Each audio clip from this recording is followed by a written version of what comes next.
ओम श्री वेद पुरुषाय नमः। नमस्कार।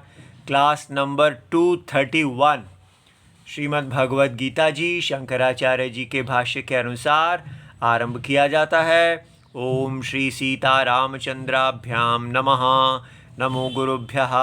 अथ काल देवताः श्री संवत् 2081 श्रावण शुक्ल पक्षः चतुर्दशी शनिवारः उत्तराषाढ़ा नक्षत्रं दक्षिणायनं वर्षा ऋतुः।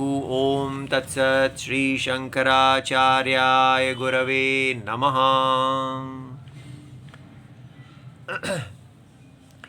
वेदा विनाशिनं नित्यं य एनं मजमव्ययं कथं स पुरुषः पार्थ कंघातयति हन्तिकम्।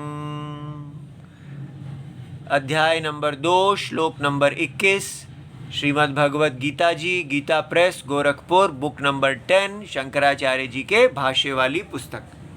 अच्छा जी, तो अब हम ये बात अच्छी तरह समझ गए हैं कि ये जो दो समानता और असमानता, जन्म से समानता और जन्म से असमानता, इस बात को नहीं समझने के कारण हमारे वैदिक धर्म को अत्यंत निंदा सहनी पड़ी है।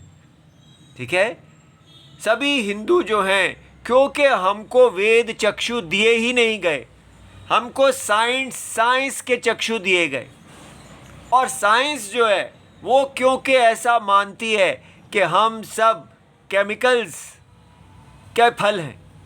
ठीक है, हम बस केमिकल इत्यादि के मिलने से चेतन हो जाते हैं और हम केवल चेतन देह हैं।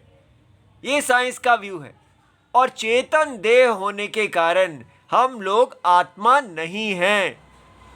वेद का व्यू क्या है? हम आत्मा हैं। वो आत्मा जो अपने पूर्व जन्मों के कर्मों के अनुसार शरीर को धारण करती है, और फिर वो उस शरीर में वो पुण्य और पाप से सुख और दुख को भोगती है, और कर्मों को करती है, स्वधर्म को करती है, और फिर वो उसके आधार पर नया शरीर प्राप्त करती है। इस प्रकार आत्मा का नए नए शरीर प्राप्त करना अनादि है। ये चक्र चलता ही रहता है, इसका कोई आदि नहीं, कोई अंत नहीं। किंतु साइंस की दृष्टि में ऐसा कोई आत्मा नहीं है जो शरीर को धारण करता है।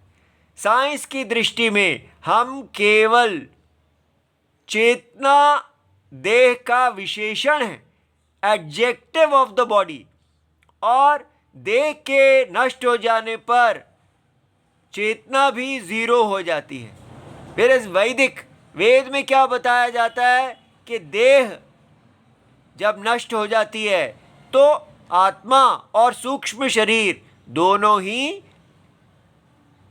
जो हैं वो बच जाते हैं। सूक्ष्म शरीर आत्मा में अव्यक्त हो जाता है, इसीलिए अगले जन्म में वही मन आपको प्राप्त होता है। इसीलिए सबके मन भिन्न हैं, सबके मन पूर्व जन्म के संस्कारों के साथ प्राप्त होते हैं, जन्म लेते हैं। इसलिए मन में भी पूर्व जन्म के संस्कार हैं, और शरीर भी पूर्व जन्म के कर्मों के अनुसार सबका भिन्न है। तो इसलिए सबके शरीर और मन में असमानता है। हम एक फैक्ट्री के निकले हुए प्रोडक्ट नहीं हैं।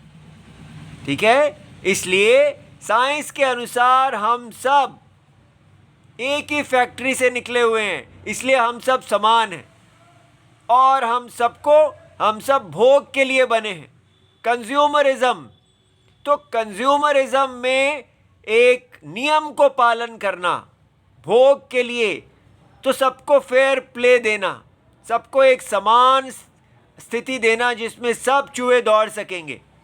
ये साइंस का लाइफ व्यू है, और इसमें समानता, मानवता की समानता जो है उसको धर्म कहा जाता है। लेकिन वेद में असमानता, जन्म से असमानता को धर्म कहा जाता है। तो ये बात हम हिंदू समझ ही नहीं पाए और हमको इतनी शर्म आने लगी वेद के ऊपर कि जन्म से असमानता जो है ये तो बड़ा पाप है। असमानता का ये अर्थ नहीं है कि आप किसी का जाके अनादर करेंगे। असमानता का अर्थ है कि किसी को, जो गुरु है, गुरु को विशेष आदर है, शिष्य गुरु का विशेष आदर करेंगे। अब ये देखिए, ये हमने श्लोक किया था अपनी कक्षा नंबर 214 में, उसी को दोबारा देखते हैं। क्या श्लोक था? यतेर्गुरुर्द्विजातीनां वर्णानां ब्राह्मणो गुरुः पतिरेव गुरुस्त्रीणां सर्वेषां पार्थिवो गुरुः। अब इसमें देखिए ये कितना कमाल का असमानता है। क्या असमानता है?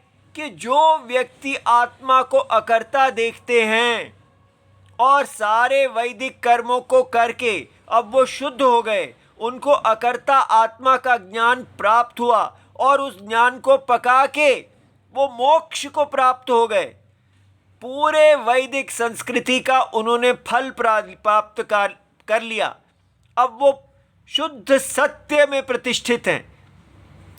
ऐसे यति जो हैं वो किसके गुरु हैं?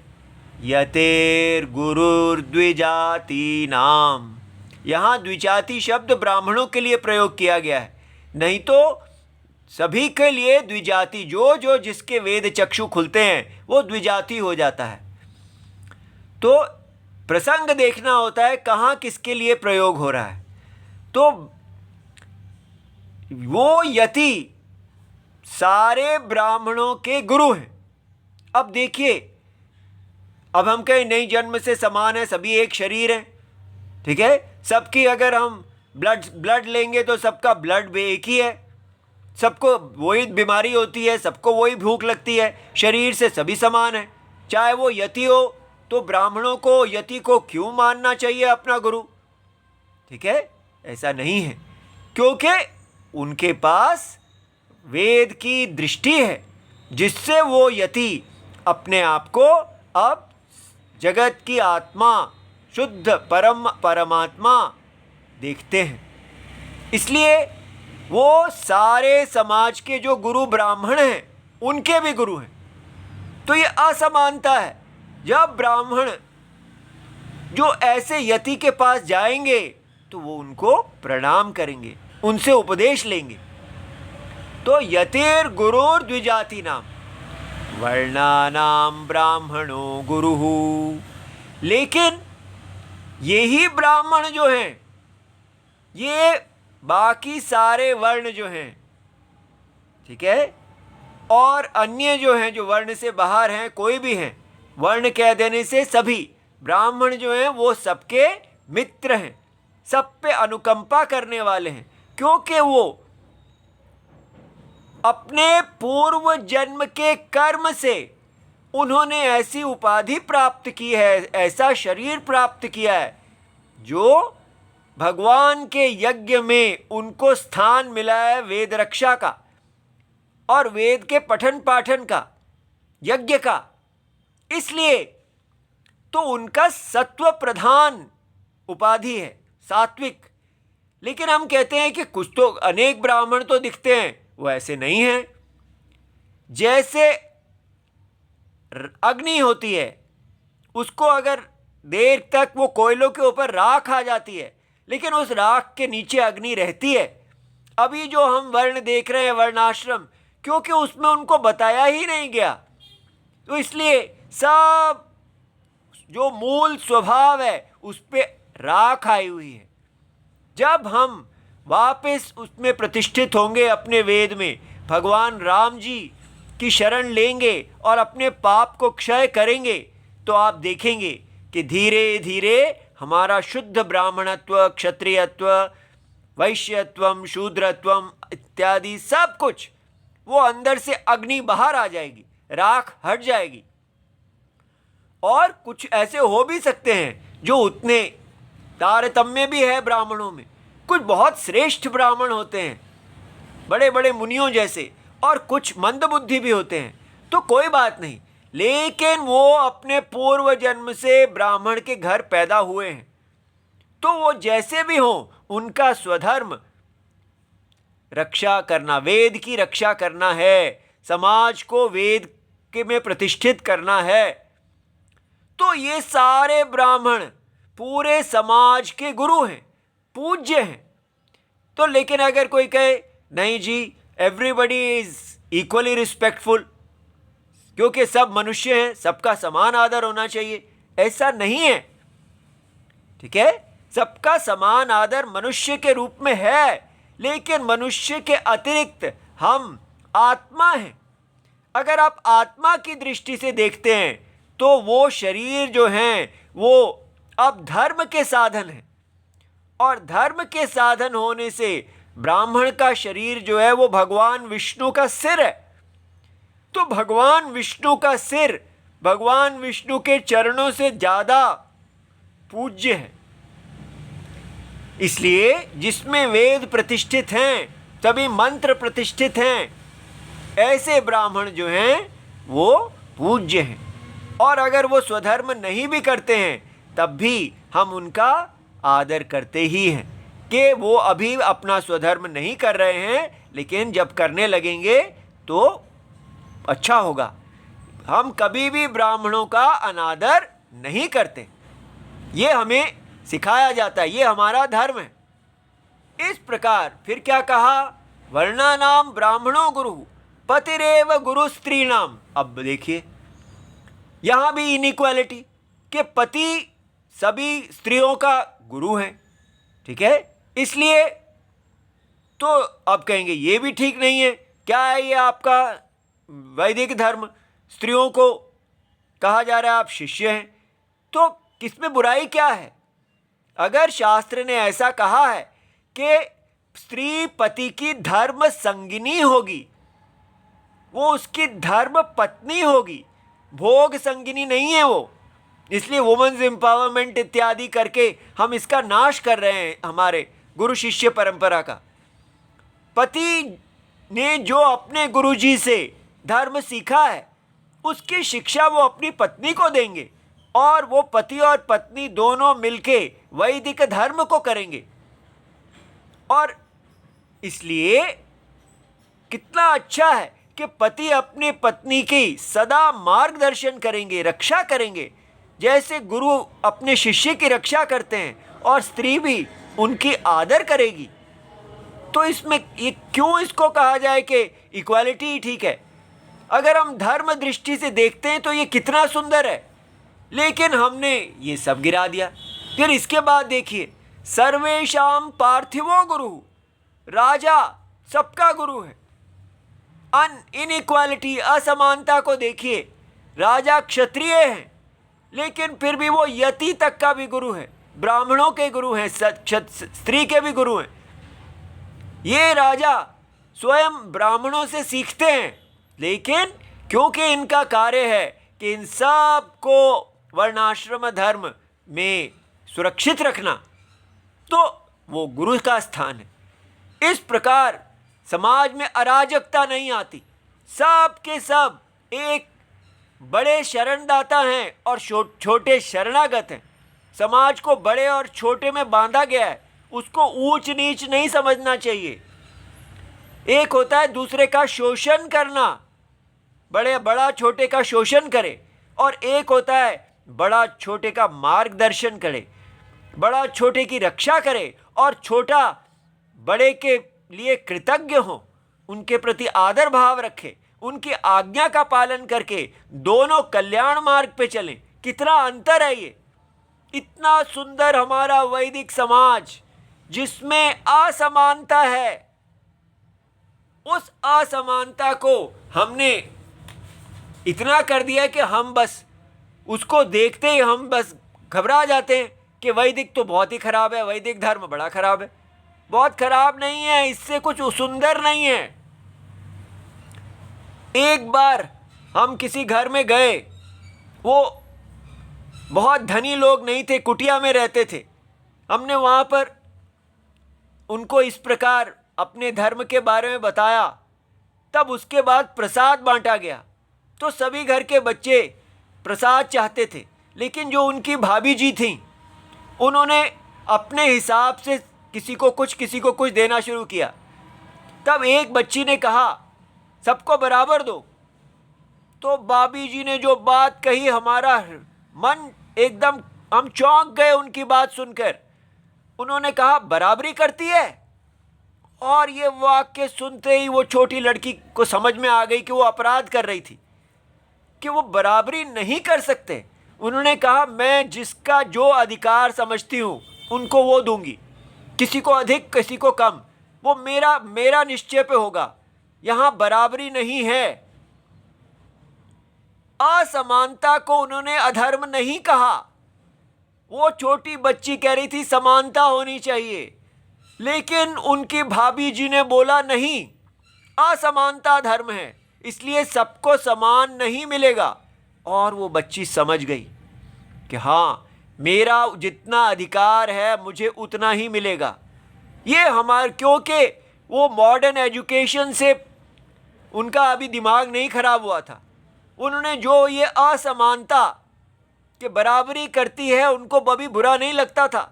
उन्होंने अपने माता पिता से सुन रखा था कि बराबरी करना अच्छी बात नहीं है, बड़े बड़े होते हैं, छोटे छोटे होते हैं। लेकिन अब हम ये मॉडर्न साइंस को पढ़ते पढ़ते सब असमानता की सुंदरता को भूल गए हैं। इसलिए असमानता ही धर्म है, समानता धर्म नहीं है। समानता तो बाजार है, ठीक है। इसलिए आदर करना, बड़ों का आदर करना, ब्राह्मणों का, क्षत्रियों का, वैश्यों का, शूद्रों का अपने अपने वर्ण के साथ आदर करना, और वो जो आदर कर रहे हैं उनको संरक्षण देना, ये सब हमारे भारत के अनादि वैदिक धर्म की सुंदरता है। इसको हमें समझना चाहिए, ठीक है।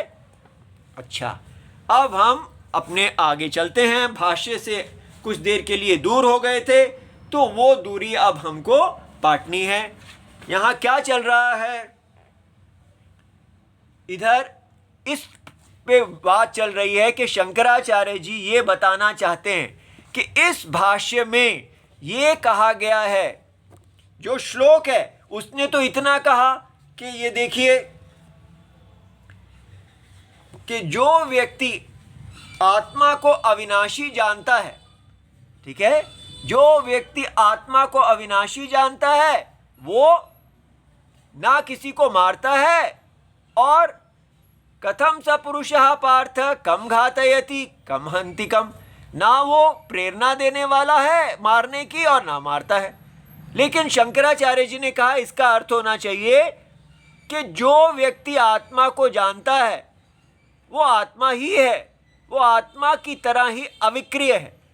आत्मा को अविक्रिय जानने वाला स्वयं अविक्रिय है, और अगर वो अविक्रिय है तो वो सर्व कर्म, वैदिक कर्मों का अब उसके लिए फल आ गया, ठीक है। ये ज्ञान जिसके लिए उत्पन्न हो जाता है उसको वैदिक कर्मों का फल मिल गया, और वो अब उसका सर्व कर्म संन्यास में अधिकार है। तो ये बात समझ में आती है। कर्म योग करते करते, कर्म का, वैदिक कर्मों का, नित्य कर्मों का केवल भगवान की आराधना रूप में करते करते जब हम उसको करते हैं तो करते करते हमारा ज्ञान उदय हो जाता है। क्या ज्ञान? कि हम अकर्ता आत्मा को समझ जाते हैं कि हाँ, ये देह का आत्मा जो है ये अकर्ता, जगत का आत्मा अकर्ता परम सत्य है। ऐसा व्यक्ति जो है उसको वैदिक कर्मों का फल मिल गया, तो फल मिल गया तो अब वो उनको छोड़ दे, ऐसा कहा जा रहा है। तो ये शंकराचार्य जी अब जस्टिफाई कर रहे हैं, समझा रहे हैं कि क्यों मैंने ऐसा ये अर्थ लिया है, मैंने अधिक अर्थ नहीं लिया है। तो ये व्याख्या करने वाले का कर्तव्य है कि वो समझाए। अब ये देखिए, तो वो कहते हैं कि देखिए कि ऐसा कहना गलत है कि ऐसा कोई अकर्ता आत्मा होता ही नहीं है। हम अपने मन से नहीं कह रहे हैं, पूरा अनुमान और आगम, वेद और अनुमान, पूरा जो हमारा तर्क है उससे भी हम सिद्ध करते हैं, वेद से भी सिद्ध करते हैं कि आत्मा अकर्ता है। और दूसरा पॉइंट उन्होंने ये कहा कि ज्ञानम च उत्पद्यमानम तद विपरीतम अज्ञानम अवश्यम बाधते इति अभ्युपगंतव्यम, कि ये पक्का है कि जब ज्ञानम, पहला पॉइंट, कि ज्ञान अज्ञान की बाधा अवश्य करता है। ये हमें समझ लेना है कि जहां पर भी ज्ञान और अज्ञान दो होंगे तो वहां दो दृष्टियां होंगी, और ज्ञान जब आएगा तो वो अज्ञान की बाधा कर देगा। इसलिए वेद के दो धर्म होने में कोई दोष नहीं है। जब अज्ञान है तो आप आत्मा को कर्ता देखते हैं, और उसी कर्म ने, कर्ता आत्मा को जो कर्म दिया गया यज्ञ में, उसी कर्म को करते करते उसके अंदर योग्यता आ गई अकर्ता आत्मा को देखने के लिए। तो जब अकर्ता आत्मा को देख लिया तो कर्ता आत्मा बाधित हो गए, अब उनकी दृष्टि बदल गई, अब वो अपने आप को कर्ता नहीं देखते, तो ज्ञान अज्ञान का बाधा करते हैं। ये कितना अच्छा न्याय है, ये लोक सिद्ध है। इस प्रकार दो दृष्टियां संभव हैं। फिर क्या कहा कि तच्च अज्ञानम दर्शितम हंता अहम अतः अस्मि इति। कहा तो अज्ञान, दो दृष्टियां हो गई, अज्ञान और ज्ञान। तो अज्ञान की दृष्टि कहां बताई गई? उभौ तौ न विजानीतः। ये जो दूसरे श्लोक 19, अब 21 पे अब है, 19 श्लोक ही आया कि वो दोनों नहीं जानते। कौन? जो कहते हैं कि आत्मा मरता है या मारा जाता है। ठीक है, तो ये अज्ञान स्थिति को दिखाया गया। इति अत्र च, यहां पर आत्मनः हनन क्रियायाः कर्तृत्वम और कर्मत्वम हेतु कर्तृत्वम च अज्ञान कृतम दर्शितम। तो ये श्लोक किस लिए था? ये दिखाने के लिए कि आत्मा करता है, हनन क्रिया का, मारने की क्रिया का करता है, मारने की क्रिया का कर्म है। कर्म कौन होता है? जिसके ऊपर मारने की क्रिया की जाए। और मारने क्रिया का हेतु, हेतु कर्ता कौन होता है? जो प्रेरणा करे। तो तीन हो गए, एक क्रिया, मारने की क्रिया का करने वाला, एक जिसको मारा गया, और एक जो इन मारने की क्रिया का प्रेरणा कर रहा है, पीछे बैठा प्रेरणा करता है। तो कहा ये आत्मा को जो ये तीन दिए, ऐसा जो व्यक्ति समझता है कि आत्मा मारने की क्रिया का करता है, आत्मा मारने की क्रिया का कर्म है, और आत्मा मारने की क्रिया का हेतु है, ऐसा व्यक्ति जो है वो नहीं जानता, ना विजानीता, अज्ञानी है। तो इसको कहा ये अज्ञान कृतम। 19 श्लोक ने अज्ञान की दृष्टि को दिखाया। अब भगवान कह रहे हैं कि यहां पर तो केवल मारने की बात कही गई थी, तो आपने पूरा का पूरा सारा ही कर्तृत्वम कैसे ले लिया? आपको तो यही कहना चाहिए था कि ज्ञानी मारता नहीं है, लेकिन आपने कह दिया सर्वकर्म संन्यास। वो क्या है? तो ये देखिए, तच्च सर्वक्रियासु अपि समानम। तो अगर मारने की क्रिया जो है वो अज्ञान है, अज्ञान के कारण वो अपने आप को मारने वाला समझता है, तो सारे ही क्रियों में ये बात समानम है। क्या? कि कर्तृत्वादेह अविद्याकृतत्वम, कि आत्मा का जो कर्ता है, कर्तापन, अपने आत्मा को कर्ता देखना, ये अविद्या में है, अज्ञान के कारण है। अविक्रियत्वात् आत्मनः, क्योंकि विद्या की दृष्टि से देखते हैं तो आत्मा अकर्ता है, अविक्रिय है, सारे शरीर के षड्भाव विकारों का साक्षी है, ये हमारा अनुभव है। इसलिए विक्रियावान ही कर्ता। तो जो व्यक्ति अपने आप को कर्ता देखता है, आत्मनः कर्मभूतम अन्यम प्रयोजयति कुरु इति। तो भगवान ने कहा कि जो व्यक्ति अज्ञानी है वो ही, जब हम अज्ञान दृष्टि से आत्मा को विक्रिया समझते हैं, तो आत्मा का ही, ऐसी आत्मा जो अपने आप को कर्ता देखती है, तो उसका कर्म भूतम, कर्म यहाँ का मतलब एक्शन नहीं है, माने जिसके ऊपर क्रिया की जाती है वो, और जो प्रेरणा करता है, जो कहता है क्रिया करो मारो, वो सब कर्तृत्वम अविद्या के कारण ही आ जाता है। इसलिए हमको समझ में आ गया कि सारी क्रियाएं अविद्याकृतम है, आत्मा अकर्ता है, और सब जो उसमें कर्म दिखते हैं वो स्वप्नवत है। जैसे स्वप्न का कर्तृत्वम है वो अविद्याकृत है, वास्तविक नहीं है। विचार करने पर सत्य आत्मा में कोई कर्तृत्वम नहीं है। ये दिखा दिया गया कि दो दृष्टियां हैं, सत्य की दो दृष्टियां हैं।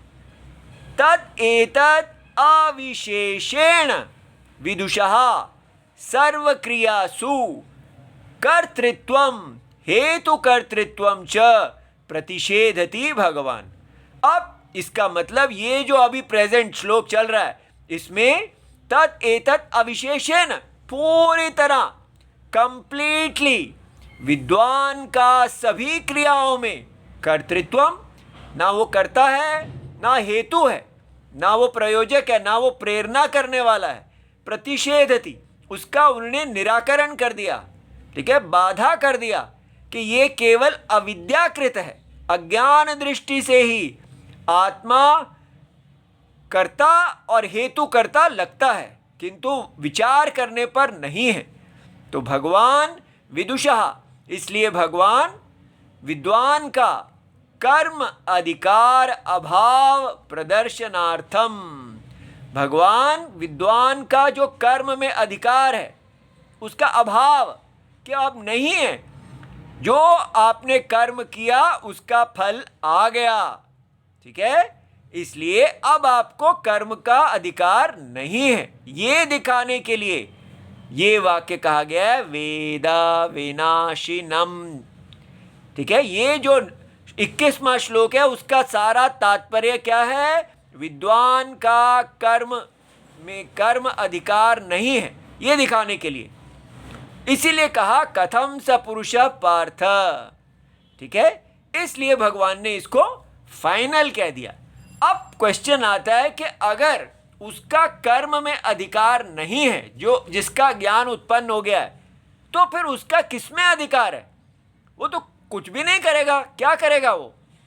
क्व पुनः विदुषः अधिकारः, तो फिर ना वो कर्म में अधिकार है और ना वो ब्रह्म विद्या का उपदेश लेगा, क्योंकि विद्या भी आ गई है, तो उसका अधिकार किसमें है? देखिए कितना अच्छा क्वेश्चन है। क्व पुनः माने कहाँ विद्वान का अधिकार है, ठीक है।